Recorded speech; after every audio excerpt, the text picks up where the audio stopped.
Olá, gente, tudo bom? Vamos para a nossa última aula do primeiro módulo do curso Internacional de Constelação Familiar Medial. A gente começou a nossa última aula com ao vivo e foi uma meditação realmente transcendente. Eu senti uma força, uma energia, uma grandeza ali naquele momento e providencialmente a gente acredita que tudo tem um porquê de ser, nada é por acaso.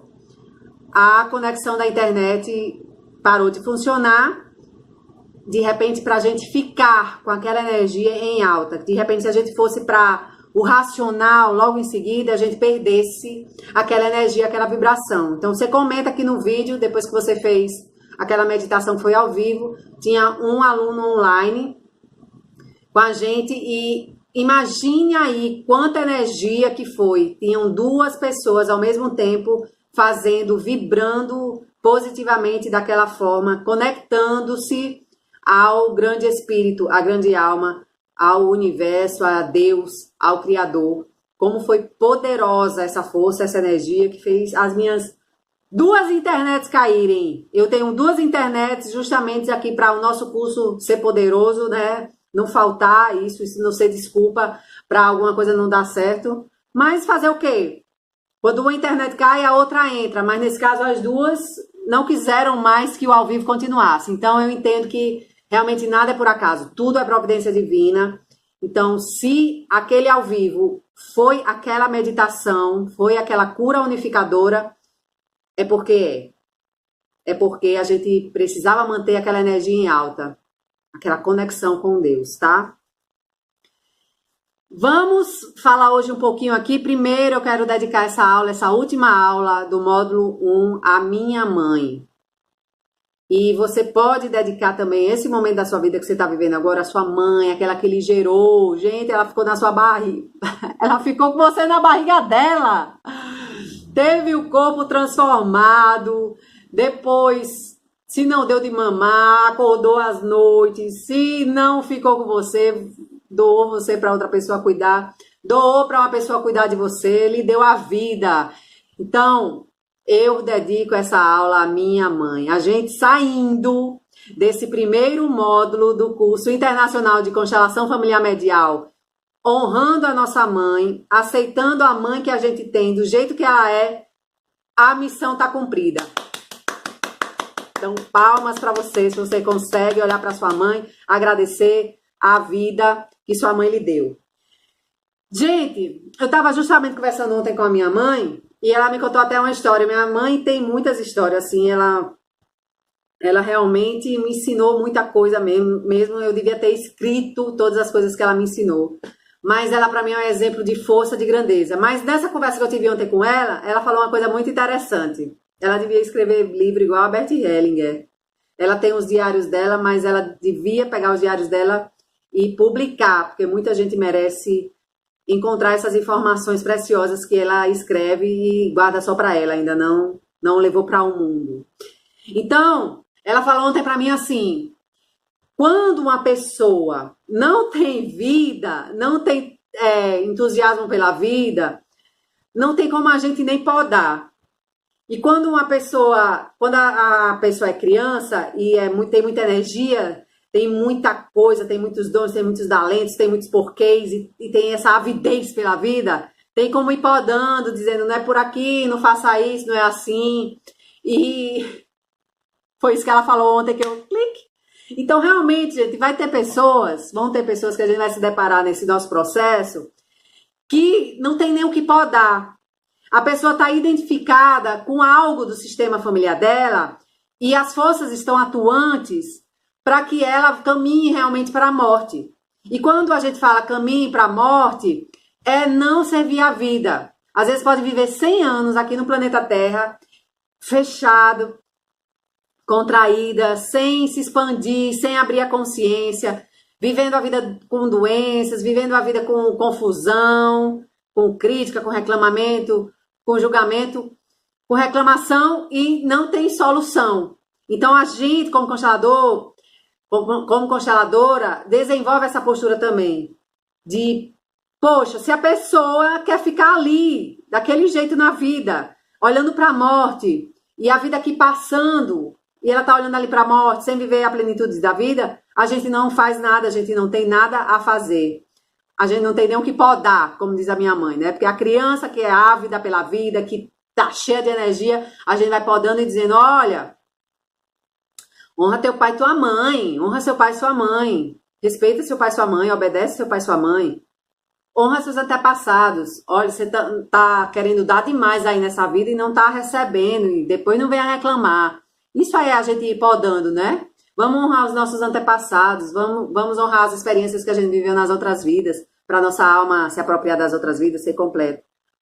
Quando eu não tenho o que podar, a gente não pode fazer nada. E daqui a pouco eu vou ler um trechinho aqui da nossa apostila, tá? É um PDF que são outros livros, outras consultas, são palavras de Bert Hellinger que leva a nossa reflexão. Quando eu for lendo, de repente, eu vou dar uma lida rápida aqui da apostila do primeiro módulo, e de repente vai despertar algumas coisas na sua cabeça, você já vai ter umas fichas já vão cair, já vai ser importantíssimo, tá? São conteúdos diferentes do que a gente conversou aqui, certo? Agora eu vou ler um trecho do livro Mãe, Quero Seu Colo. Ui, que iluminada com tal luz, né? Eu vou ler a história de Cecília. Mãe, Quero Seu Colo são muitas histórias que estão entrelaçadas umas com as outras. E eu escrevi em formato de história, né? Um conto, um romance, para que no final a gente perceba de como as coisas, as pessoas estão conectadas e levando a reflexão de quem na nossa vida se conecta com a gente e a gente não sabe porquê e não precisa saber porquê. A partir do momento que a gente percebe que estamos conectados uns com os outros, mesmo que a gente não saiba a história do outro, daquela pessoa que você está ao nosso lado, ali no banco da praça, a gente está conectada com essa pessoa e a gente nem sabe como é, né? 29 de maio de 1919. Era o aniversário de 16 anos de Cecília. A cidade de Sobral, no Ceará, acordou em polvorosa. Muitos ansiavam o eclipse solar e muitos outros estavam assustados com o dia que estava prestes a se tornar noite. Cecília ficara impressionada com a história. Acreditou na conversa da tia, que afirmara que aquele era o último dia da Terra e que a escuridão era o cumprimento da profecia divina. As aulas foram suspensas para que todos pudessem ir à praça assistir ao fenômeno. Ao chegar lá, Cecília viu Mário. Ele morava na mesma rua que ela e sempre trocavam olhares quando um passava pelo outro. Certa vez, o pai dela chegava do trabalho quando viu a troca de olhares. Esperou que ela entrasse em casa e disse: "Vou falar uma vez. Se vir você trocando olhares com aquele rapaz de novo, você nunca mais irá vê-lo. Ele é filho do nosso concorrente. E isso é inadmissível!" Finalizou colocando o charuto na boca. Ela obedeceu até o dia do eclipse.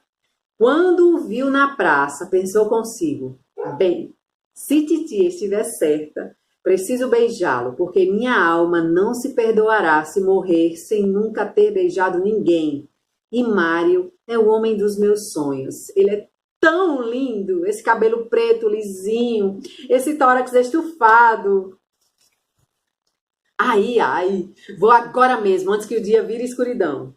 A previsão dos especialistas era de que o eclipse total acontecia às 8 horas e 56 minutos. Era exatamente 7h54. Cecília puxou a mão de Mário pelo braço, dando-lhe um susto. Havia uma multidão e todos olhavam para o céu, menos Mário. Olhava para a menina, que andava na frente sem olhar para trás. Determinada, ela entrou na igreja, que estava vazia. O primeiro local que encontrou foi o confessionário. Sem falar nada, o beijou. Ele retribuiu com mais intensidade. Nada falaram.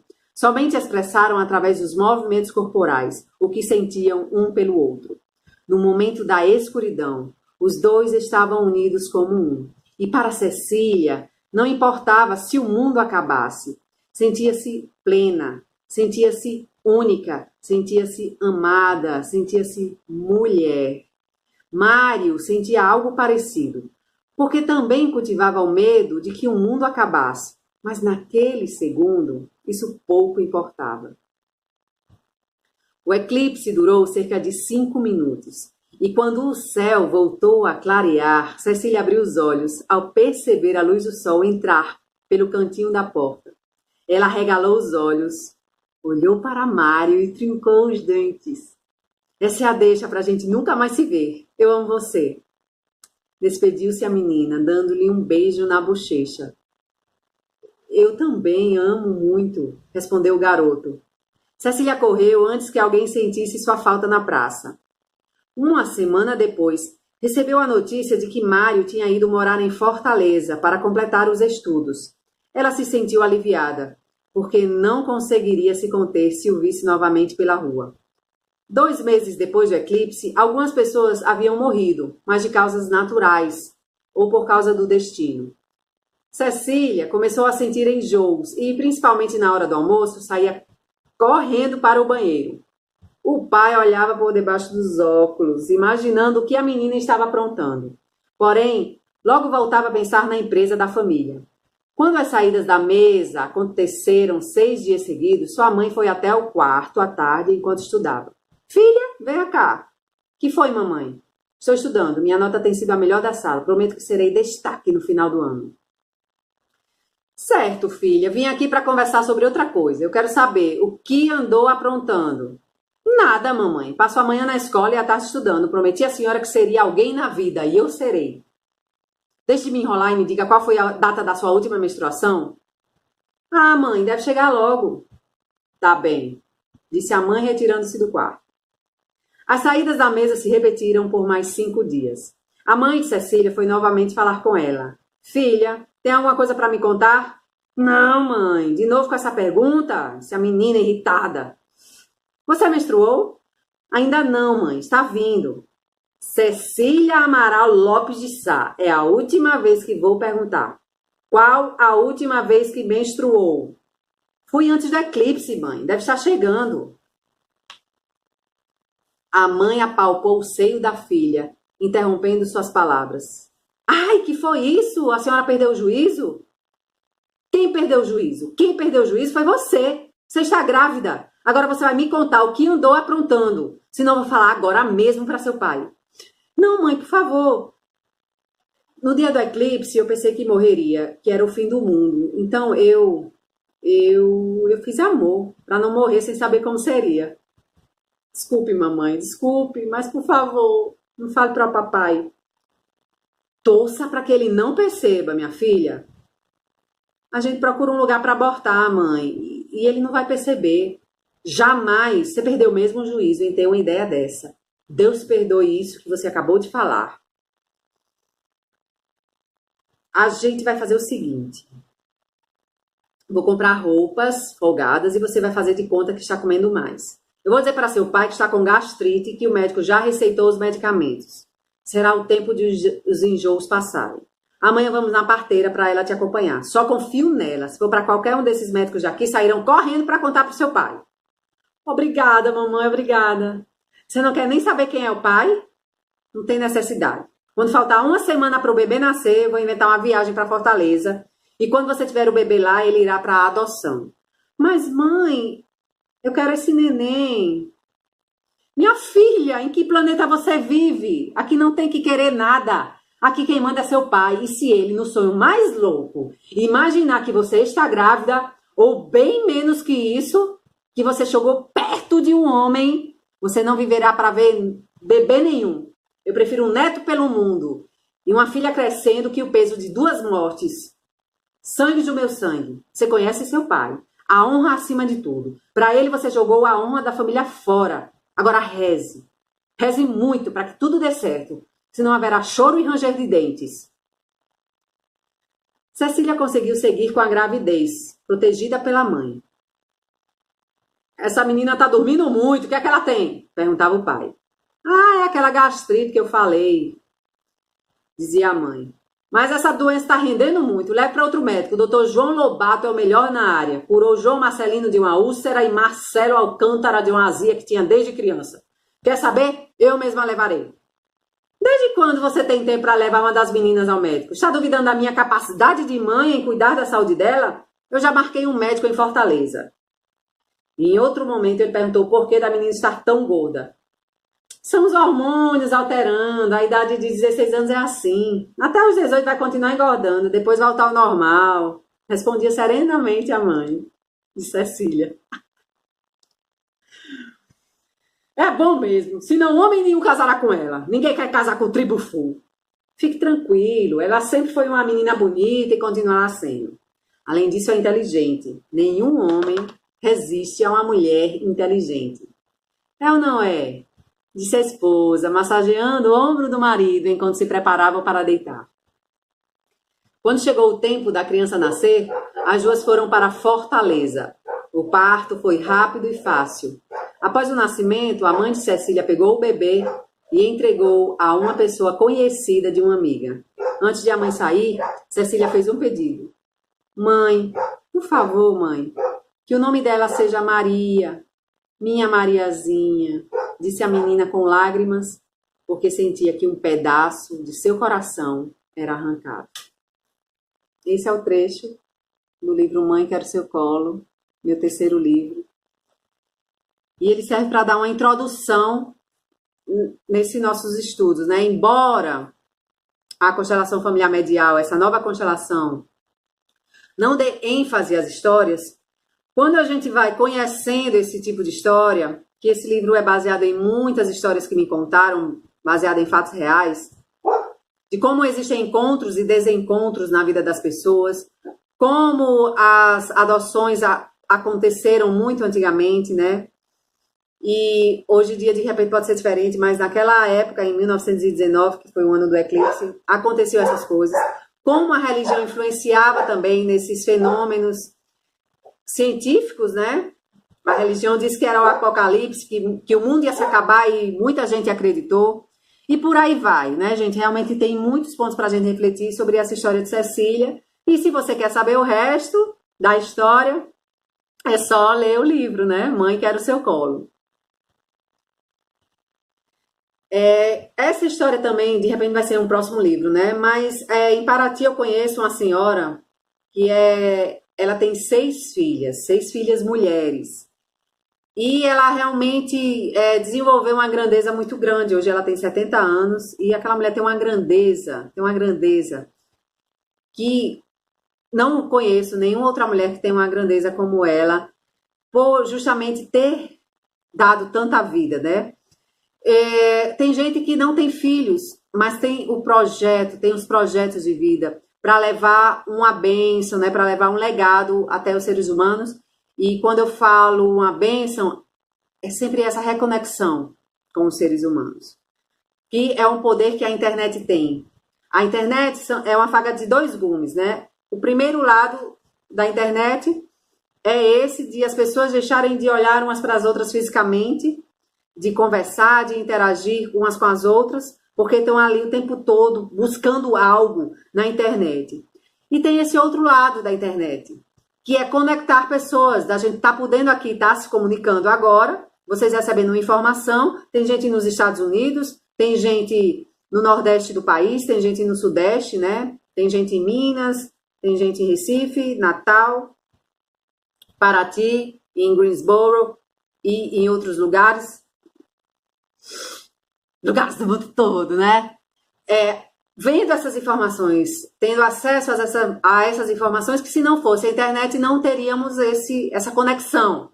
Então, a gente, como constelador, tendo essa postura de perceber as conexões positivas de algo, de realmente conectar uns com os outros, sempre que a gente estiver ali na percepção, na roda da constelação, e vier alguma percepção que vai desconectar as pessoas, os seres humanos, estamos no caminho errado. Estamos no racional.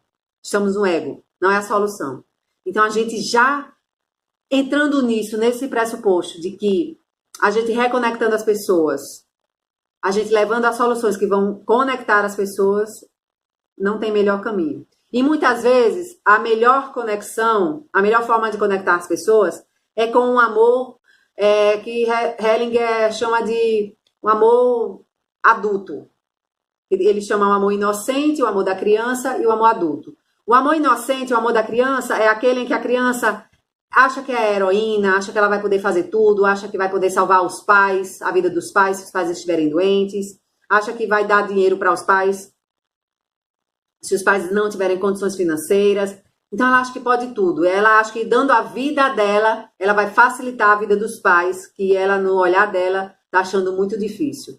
Porque a criança não tem a noção ainda do processo da vida, que a vida realmente tem os desafios, tem os altos e baixos. E na mentalidade dela, na inocência dela, não existe isso. Então, se ela vê um momento da vida da mãe que está doente, que para ela é a deusa dela, ela é pequenininha, a mãe é tão grande, então a mãe é a deusa dela, é o Deus dela. E ela, de repente, vê o Deus dela, aquele que alimenta, aquele que faz tudo, doente. O que é que ela faz? Faz uma promessa. Meu Deus, por favor, eu dou a minha vida em troca da vida da minha mãe. Então, esse é um amor muito inocente, muito ingênuo. Quando não tem consciência, não se tem consciência do processo da vida, de que ele tem esses altos e baixos e de que cada um segue o seu destino. E essa criança fez essa promessa para Deus, a mãe ficou curada, a mãe ficou boa, e o que é que acontece depois? Fica lá no inconsciente dessa criança, fica na alma dessa criança, essa vida dela, que ela deu pela mãe dela. E quando a gente fala que deu a vida, o físico continua aqui, né? Porque a alma tem um processo para passar aqui nessa vida, mesmo com aquela promessa.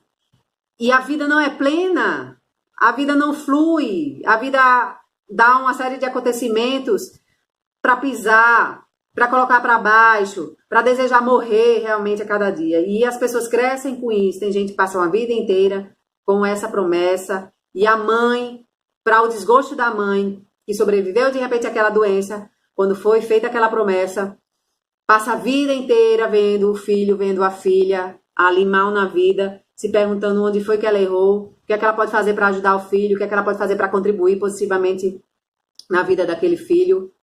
Que o filho não cresce, o filho é a eterna criança, porque não alcança prosperidade, não alcança saúde na vida, não alcança um bom relacionamento na vida, tudo é cagado, desculpa a palavra, na vida daquele filho, e a mãe está ali preocupada, enquanto isso o filho inconscientemente continua mantendo aquela promessa que fez para Deus, para o universo, para Jesus. A religião às vezes ensina muito isso, né, a fazer esses sacrifícios, que desde criança, desde que nasceu, né, já vamos batizar. E a criança já sofre essa influência de que o sacrifício, o auto-sacrifício vai salvar a vida do outro, só que não salva a vida de ninguém. Vamos começar a se desfazer dessa ilusão. Já a mãe dizer que dá a vida pelo filho, ela já deu, né?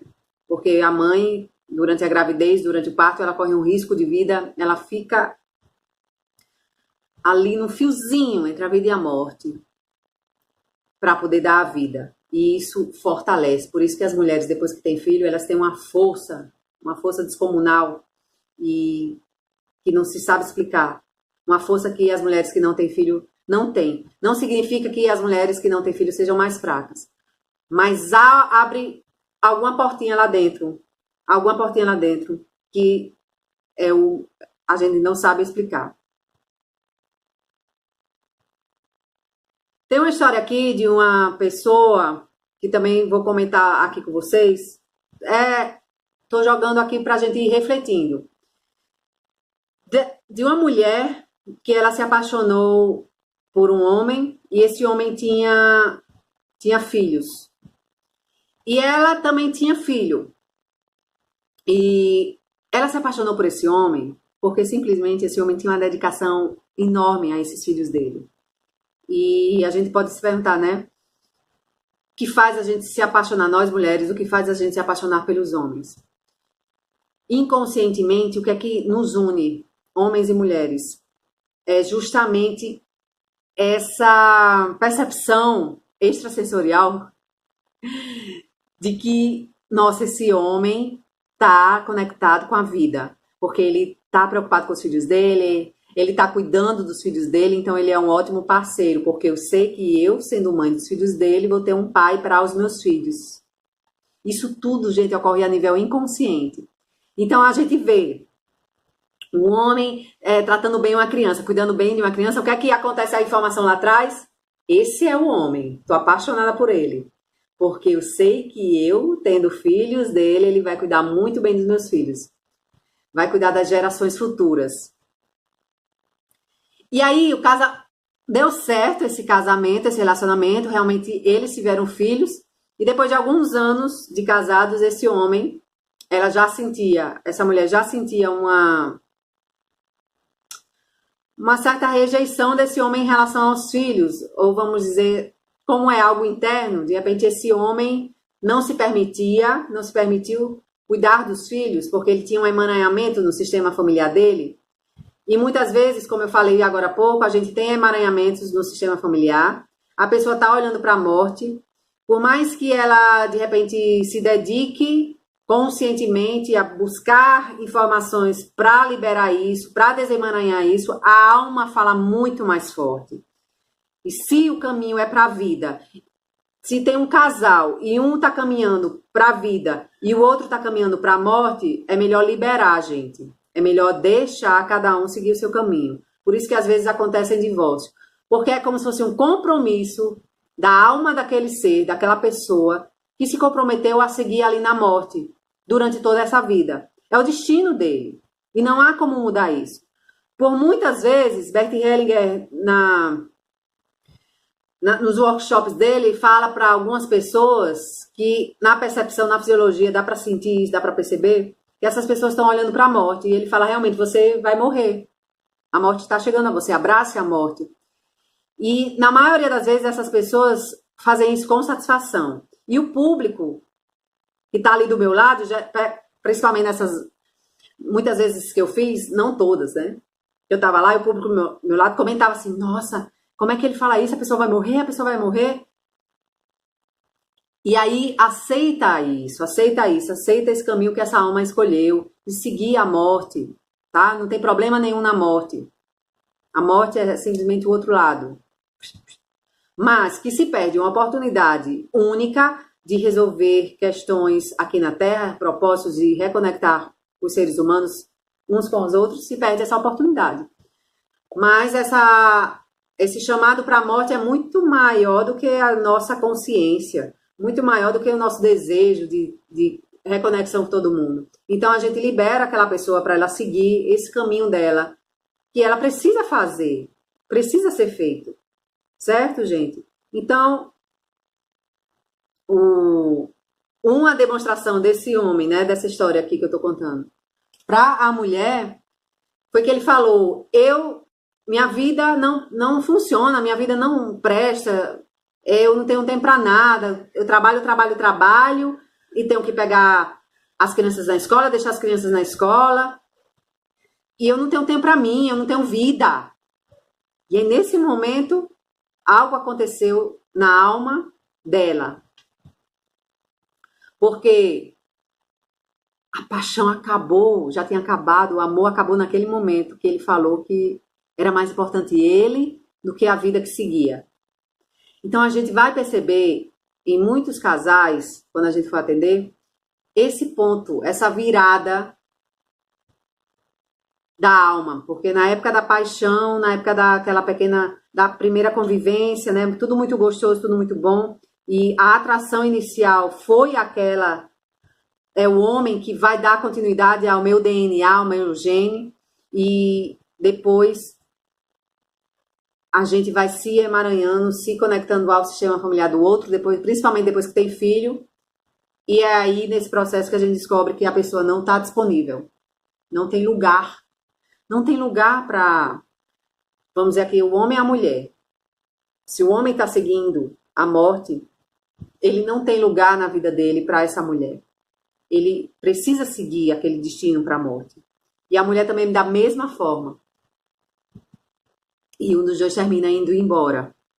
E a melhor solução é realmente ir embora. E fica com os filhos quem está olhando para a vida. Senão os filhos vão seguir o pai ou a mãe de quem está olhando para a morte. Vão seguir a morte também. Tá claro isso, gente? Coloque aqui nos comentários sua opinião sobre isso, tá?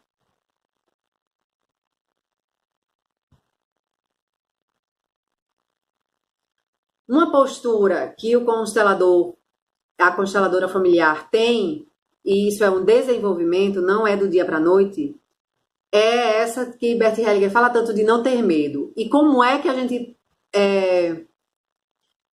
pode desenvolver esse não medo? Essa coragem, né? Essa não é nenhuma coragem, assim, porque a gente não vai pra guerra, não vai batalhar. Às vezes parece que a gente vai pra uma guerra. Parece que vai pra uma guerra. E quando a gente vai ter um grupo de constelação que é como se fosse para uma guerra, a gente se prepara mais ainda. E como é que a gente se prepara nessa guerra, para essa batalha? É respirando mais, é fazendo mais meditação. Tanto é que quando a gente vai se deparar com uma situação muito complicada, realmente com um grupo de constelação que vai fundo, né? Que a coisa tá muito braba, vamos dizer assim, a gente fica mais tempo meditando, naquela meditação, na nossa respiração. Que a gente vai estar mais centrado, mais corajoso, mais corajosa, mais centrada mesmo, tá? Mais centrada. A gente não vai para um embate, a gente vai para uma presença, uma prontidão, que é o que a gente, é simplesmente isso que a gente precisa. Por isso que é necessário muito treino. Há quem ache que essa constelação familiar medial, o constelador não está ali fazendo P nenhuma, não está fazendo nada. Mas ali está exatamente isso, a prontidão, o centramento para perceber e observar o que vai ser, o que vai emergir ali, o que é que vai ser mostrado de informação para aquelas pessoas ali que estão precisando receber aquela nova informação. Então, essa prontidão, essa percepção tem que estar, esse centramento tem que estar muito super desenvolvido. E ele só acontece com prática, tá? Então, bate que eu vou ultrapassar isso, ou você desvia para outro caminho. Como é a sua atitude em relação à vida? Vem um obstáculo aqui, vem um desafio aqui para você ultrapassar. Aí você murcha, alguém vem e lhe bate. Você murcha, baixa a cabeça e vai para outro caminho, ou você mantém sua face firme, dá outra face, bate, que eu fico mais forte. Situações vão acontecendo na nossa vida, vamos nos testando, é para deixar a gente mais forte, gente. Não existe fracasso, não existe rejeição, não existe nada dando errado, existe simplesmente testes para a gente ir fortalecendo os músculos da alma. A gente está preocupado em fortalecer os músculos do corpo físico, os músculos mentais, praticando, né, lendo e tal, os exercícios de Alzheimer aí que passam um bocado pra gente, para prevenir impactos, essas coisas, não sei. E a gente não está fortalecendo nossa alma. Vamos fortalecer nossa alma. A vida dá situações, a gente fica firme. Vamos praticar cada vez mais essa postura de ficar firme. Outra situação aqui que eu trouxe para vocês hoje é uma outra cliente. Ela estava falando, conversando, né? Não era nem sessão, não. Mas ela estava conversando de que ela engravidou há uns 3 anos e o homem era um morto dentro das calças. Desculpa, homens, mas realmente tem acontecido isso. Cada vez mais chegam casais que os homens não têm força, eles não reagem. Eu não sei o que é que acontece para esses homens demonstrarem essa fraqueza, né? Não sei se é educação, o que é que acontece. E ela falou isso, que ela só conseguiu... Eita, faltou energia. Muito bem, voltou a energia. Falei do homem, que o homem tá fraco, a energia faltou. Já tô falando para vocês, nada é por acaso, nada é por acaso. Tudo são sinais que acontecem ao nosso redor. E a gente já pode começar a exercitar isso como consteladores familiares, de perceber o que está acontecendo à nossa volta, que são os sinais pra gente... para mostrar os caminhos, né? Então, eu falei da fraqueza dos homens, faltou energia aqui, só reafirmou o que eu tinha acabado de falar. Então, ela teve a criança, a filha, o homem não ficava com a filha porque dizia que não sabia cuidar da filha. Financeiramente, ele também não tinha nem como se autossustentar, quanto mais sustentar uma mulher, a filha. Então, essa mulher teve que encontrar forças para conseguir levar à frente a vida, levar à frente a vida dela e a vida da filha. Então, ela me contando, ela deixava a filha dela para poder ir ganhar um dinheiro que ela fazia massagem, faz massagem, deixava com as amigas. Um dia era uma amiga, outro dia era outra amiga. E por aí vai. E teve um momento que não deu para ela se sustentar, ela teve que voltar para a cidade onde ela nasceu. Teve a ajuda da mãe dela, conseguiu se recuperar um pouco e começou a reestruturar a vida dela. Então, primeiro ponto, aí o que me chamou a atenção nessa história dela, ela agradeceu a filha dela, pela filha dela dar essa força para ela ser a mulher que ela se transformou. Porque se a filha dela não tivesse nascido, ela não teria despertado essa tigresa, né? Essa mulher forte, poderosa, para ir em frente e, se possível, dar a vida para que a filha pudesse crescer e melhorar. A filha está com 3 anos. E aí, isso aí já deu aquele clique. Primeiramente, a gratidão, é uma reeducação. Não, de repente vocês não fazem isso, né? Porque foi uma educação que a gente não teve, uma educação meio troncha que a gente teve, né? Meio deturpada. Primeiramente, quando ela olha para a filha e deposita essa energia inconsciente para a filha, de que, filha, obrigada, você tornou a mulher que eu sou hoje. O seu nascimento, desde o seu nascimento, eu pude ser essa mulher forte que eu sou. Não é essa a ordem. Isso aí é fora da ordem. E isso vai trazer cada vez mais fraqueza para ela e para a filha. E isso é tudo inconsciente. A partir do momento que ela toma consciência de que, peraí, essa mãozinha aqui, esse coraçãozinho aqui que tá batendo, não foi a minha filha quem me deu. Foi lá, foi minha mãe e foi meu pai. Minha mãe e meu pai. Minha mãe e meu pai vivem brigando, ou casamento de terror. Por isso que eu saí de casa bem cedinho. E daí é problema deles, não é problema seu. Seu pai e sua mãe deram a solução da sua vida, deram a solução para a sua alma, que é dar esse corpo para você, para o seu espírito atuar nesse mundo. Então, muito obrigado, meu pai, muito obrigado, minha mãe. Aceito vocês do jeito que vocês são, obrigada. E você pode dar uns tapinhas assim no seu corpo, lembrando pai, mãe, meu pai, minha mãe. E sabe lá que exemplo que a mãe dessa pessoa deu para ela de força, de grandeza? E o pai também, em frente à situação de vida específica lá. E ela nem lembra mais, porque prefere lembrar dos momentos de vida que o pai e a mãe estavam discutindo, estavam brigando, que o pai desrespeitava a mãe e por aí vai. Isso aí a gente tá olhando para a morte. Quando a gente começa a olhar para a vida, tá bem ali, tá bem aqui a vida. A gente lembra daqueles momentos que podem ter sido muito raros, de plenitude, de força, que o nosso pai demonstrou força, nem que seja a força lá, que ele foi lá e pi no óvulo. Aquilo já foi uma força descomunal, não é fácil, gente. O universo, para conspirar isso, coloca energia e a gente não valoriza essa energia, vamos valorizar essa energia. Então, primeiramente, agradece a mãe e seu pai. Segundamente, agradece a criatura, ao homem que concordou, aquela alma que concordou em se unir a você, mesmo que seja durante 10 minutos, 5 minutos, se tiver ejaculação precoce, e proporcionou essa criança, proporcionou a mulher ser mãe. Então, a questão dos homens, a gente vai abordar nos nossos grupos presenciais, porque não tem como explicar o que está acontecendo com os homens, essa fraqueza que os homens estão sentindo, essa luta que os homens vão vivendo dia a dia, não generalizando, mas eles vão vivendo dia a dia, trabalhando, se esforçando e não tem resultado financeiro e não conseguem sustentar a família.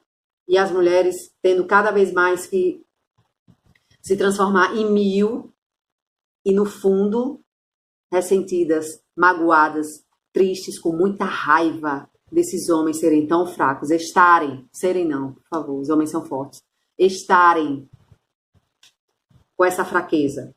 Então, na constelação presencial, a gente vai conseguir demonstrar isso, tá? Não dá para conversar sobre isso, é realmente algo a se sentir e a perceber. Mas o que a gente conversa aqui, que fique registrado aqui, é a gente agradecer nosso pai e nossa mãe. E se batendo, obrigada pai, obrigada mãe. Se batendo por quê? Para sentir esse corpo, cada célula desse ser só estão aqui por causa de você. E depois que agradece a esse homem, a esse ser que concordou em ter um filho com você, não precisa conviver com ele, não precisa conviver com essa fraqueza dele, não precisa proporcionar para os seus filhos, para suas filhas, essa situação de desconexão que existe entre vocês. A mulher pode sim seguir a vida dela e o homem pode sim seguir a vida dele. Os dois se dedicando a cuidar dos filhos da forma que conseguem, da forma que sabem, tá? Então, depois disso é que agradece, filha, eu amo tanto você que eu mudo por você. Eu me transformo nessa leoa, eu me transformo em 1001 por você, para você crescer, para você ter vida. Eu amo muito você, filha. E aí a filha vai retornar a gratidão. Aí a filha vai sentir que ela tem um lugar no mundo, vai sentir que ela pode expandir no mundo, ela pode ser ela no mundo. E não vai crescer sentindo um peso no corpo, um peso nas costas, porque a mãe não sabe agradecer a vida que veio lá de trás. Só tem olhos ali para aquela criança e a criança não suporta, é muito peso. Ficou claro isso, gente? Então agora eu vamos fazer uma meditação aqui do livro A Paz Começa na Alma, de Bert Hellinger, da editora Atman. Eu já falei muito e a meditação é maravilhosa para a gente se conectar. Que essa meditação vai fechar isso que a gente está conversando.